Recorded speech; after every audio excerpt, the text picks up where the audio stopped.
Friends, मैं स्मृति आपका अपने YouTube channel techno art made easy में स्वागत करती हूँ। फ्रेंड्स, आज का मेरा टॉपिक है फ्रांस, स्पेन तथा इटली की गुफाओं से प्राप्त मुख्य प्रागैतिहासिक कालीन चित्र। फ्रेंड्स, इससे पहले मैंने आपको फ्रैंको कैंटाब्रियन क्षेत्र के अंतर्गत जो 6 प्रमुख गुफाएं आती हैं उनके बारे में डिटेल वीडियोस में बताया था। अगर आपने मेरे वो वीडियोस नहीं देखे हैं तो उसका लिंक मैंने डिस्क्रिप्शन में दिया है, आप वहां से जाके उन वीडियोस को देख सकते हैं। उन 6 गुफाओं के अतिरिक्त भी बहुत सी ऐसी गुफाएं हैं जहां से कुछ फेमस चित्र प्राप्त हुए हैं। आज उन सब के फेमस चित्र के बारे में मैं आपको इस वीडियो में बताने वाली हूं।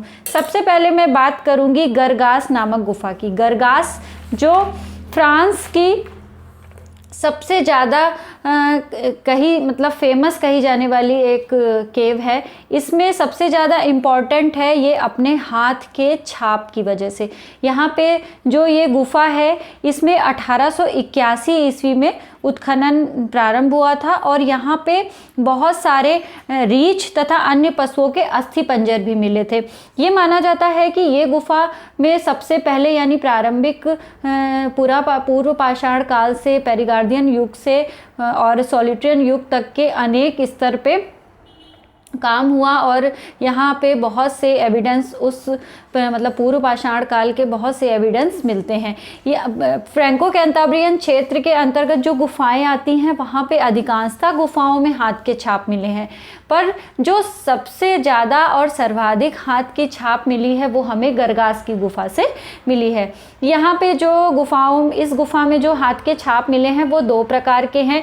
एक तो है निगेटिव और दूसरा है पॉजिटिव। यानी एक प्रकार की टेक्निक में तो पहले हाथ को दीवार पे रख कर उसको किसी रंग को किसी स्प्रे या किसी हड्डी की नली से उसको फूका गया है और दूसरे प्रकार के चित्र में हाथ को रंग में डुबोकर सीधे उसकी छाप लगाई गई है। मीन्स 2 तरीके से यहाँ हाथ के छाप देखे गए हैं और यहाँ पे जो हाथ के छाप हैं वो मुख्यतः बाएं हाथ के हैं और ये छाप अलग अलग तरीके के हैं। जैसे यहाँ कुछ छोटे हाथ के छाप भी हैं, जैसे ये शायद संभवतः किसी बच्चे या बालक के रहे होंगे।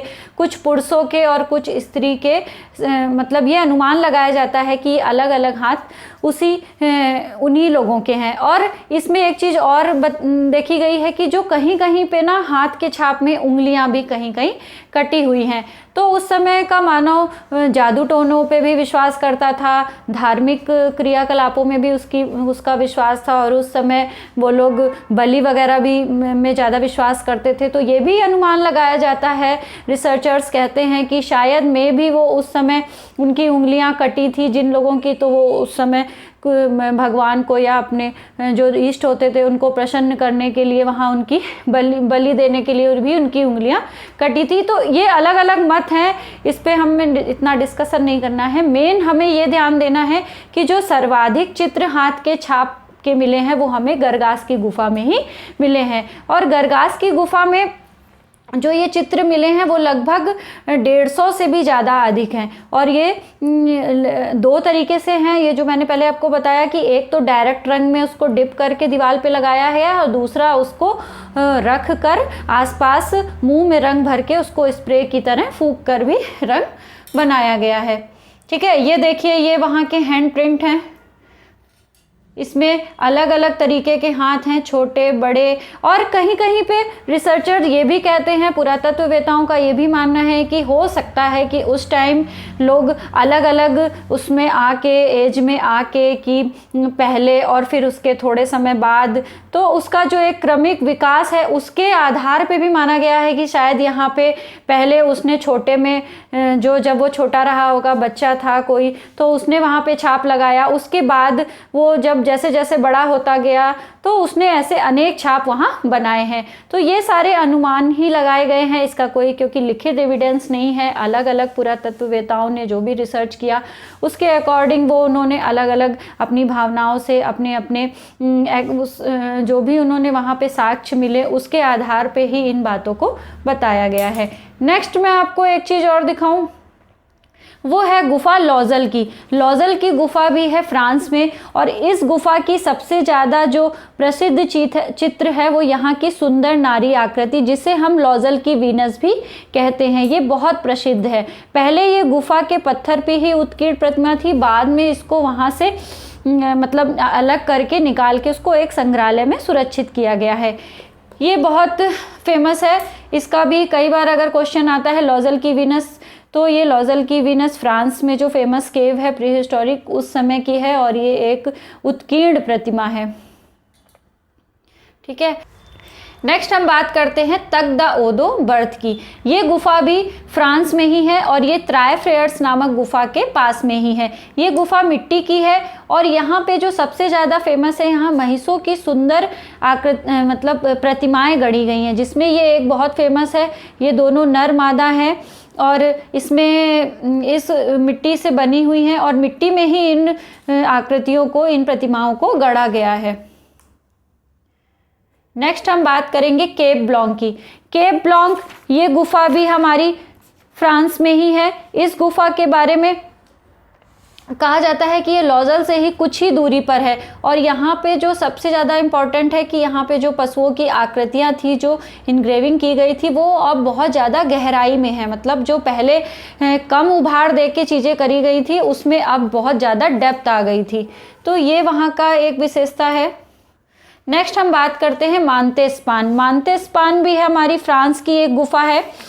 इसमें जो सबसे ज़्यादा इम्पॉर्टेंट है कि ये जो गुफा है ये बहुत लंबी है, और इस गुफा में जो मिट्टी की मूर्तियाँ उत्कीर्ण विधि से बनाई गई हैं। ये एक है रीछ के सिर विहीन प्रतिमा, जो लगभग 2 फुट ऊंची और 4 फुट 8 इंच लंबी है। इसमें भूमि पर बैठा इसे बनाया गया है, और इसके आगे के पैर को फैलाया हुआ तथा पीछे के पैर नीचे दबे हुए हैं। नेक्स्ट हम बात करते हैं पकमरले।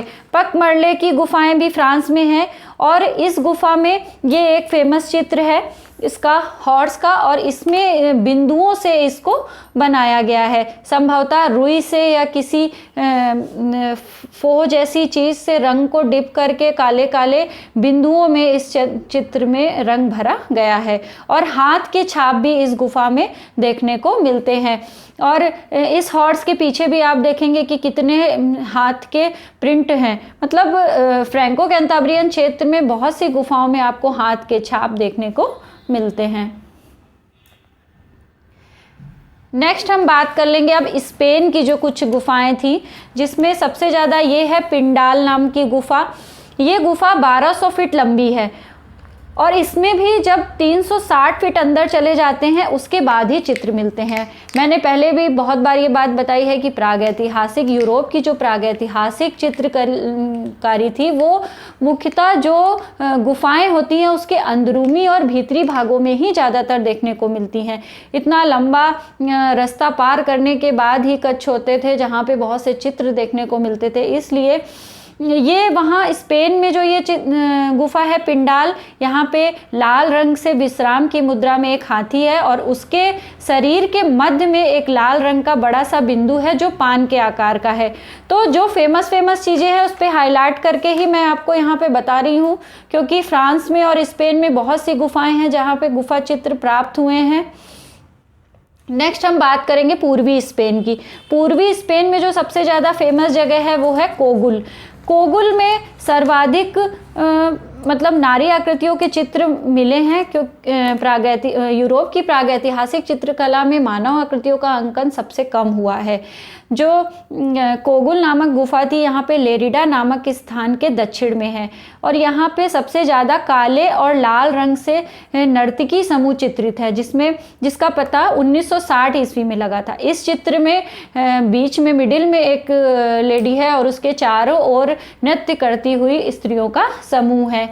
तो ये जो गुफा है कोगुल, इसको भारत में जो भीमबेटका नामक प्रागैतिहासिक कालीन गुफा है उसके समान, यहाँ वहाँ के चित्रों को इसके समान ही माना गया है। ये गुफा पूर्वी स्पेन में है, और इसका आरंभ भी लगभग पूर्वी स्पेन की पाषाणकालीन गुफा का आरंभ भी लगभग 6000 वर्ष ईसा पूर्व माना गया है। तो जो फेमस चीज़ें थी वो मैंने आपको यहाँ पे बताई। कोगुल की गुफा के बारे में अक्सर पूछा जाता है कि नर्तकी समूह हमें कहाँ से मिला है।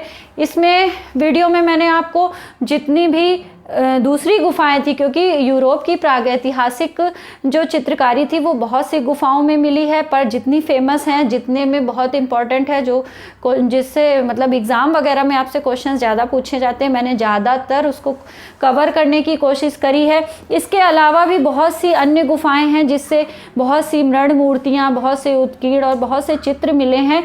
वो फ्रांस और स्पेन में छोटी छोटी बहुत सी गुफाएं हैं, उसके बारे में भी मैं आपको अगर एक डिटेल में एक बार में बता दूं तो उसके नाम हैं, जैसे फ्रांस की जो अन्य गुफाएं थी उसमें लाबाम, लैत्रोन, सैबोत, एबू, इत्सुरिज, सर्जियाक, रेवरडिट, इसके बाद ला मैग्देलाइन। तो ये फ्रांस की और गुफाएं हैं जिसमें भी चित्रकारी, प्रागैतिहासिक कालीन चित्रकारी देखने को मिलती है, और ज़्यादातर गुफाओं में वही पशु आकृतियां ही मिली हैं। इसके बाद स्पेन में भी कुछ गुफाएं हैं जिसमें कोवालानाज, सेंतियन, एल कैसिलो, ला पेसिगा और लास कैसोरेस, ला पिलेता। ये सारे नाम आप लोग एक बार पढ़ लीजिएगा, क्योंकि कई बार अगर किसी गुफा के बारे में पूछा जाता है कि ये गुफा कहाँ पे स्थित है, तो आपको एटलीस्ट नाम तो पता होना चाहिए, जिससे आपको कम से कम नाम पता होने से क्या होता है कि वो आपको आसानी रहती है कि हाँ ये इस क्षेत्र के अंतर्गत या फ्रांस के अंतर्गत ये गुफा आती है और स्पेन के अंतर्गत ये गुफाएं आती हैं। इटली में भी कुछ गुफाएं हैं, जैसे लिवांजो है, रोमानेल्ली है और एदोरा है और निसेमी है। ये सारे नाम आप एक बार क्लियर कर लीजिएगा, मैंने एक उसमें आपको इसलिए दिखा दिया है। ये अन्य गुफाएं हैं जहाँ से भी कुछ उत्कीर्ण चित्र और कुछ पशु आकृतियों के चित्र मिले हैं, पर मैंने ज़्यादातर कोशिश ये करी है, जितने क्वेश्चंस पेपर में आते हैं जो आप सबके लिए बहुत इम्पॉर्टेंट है, प्रागैतिहासिक कालीन में जितना ज़्यादा से ज़्यादा हो सकता था मैंने उसको आप यहाँ पे क्लियर करने की कोशिश करी है। फ्रेंड्स, तो अब मैंने आपको सारी गुफाओं के बारे में डिटेल में बता दिया है। अब मैं अपने नेक्स्ट वीडियो में इसका इन शॉर्ट समरी में बताऊंगी कि वहाँ की कलर टेक्निक क्या थी, वो कैसी शैली यूज़ करते थे और क्या उद्देश्य रहा होगा उनका इन चित्रों को बनाने का। ये सारी बातें मैं अब अपने नेक्स्ट वीडियो में करूँगी। आई होप आपको मेरा ये वीडियो पसंद आया होगा, तो प्लीज़ मेरे चैनल को लाइक करें, शेयर करें और सब्सक्राइब करें। साथ ही बेल आइकन को प्रेस करें, जिससे आपको टाइम टू टाइम मेरे लेटेस्ट वीडियो के नोटिफिकेशन मिलते रहेंगे। मिलते हैं अपने नेक्स्ट वीडियो में, तब तक के लिए बाय बाय।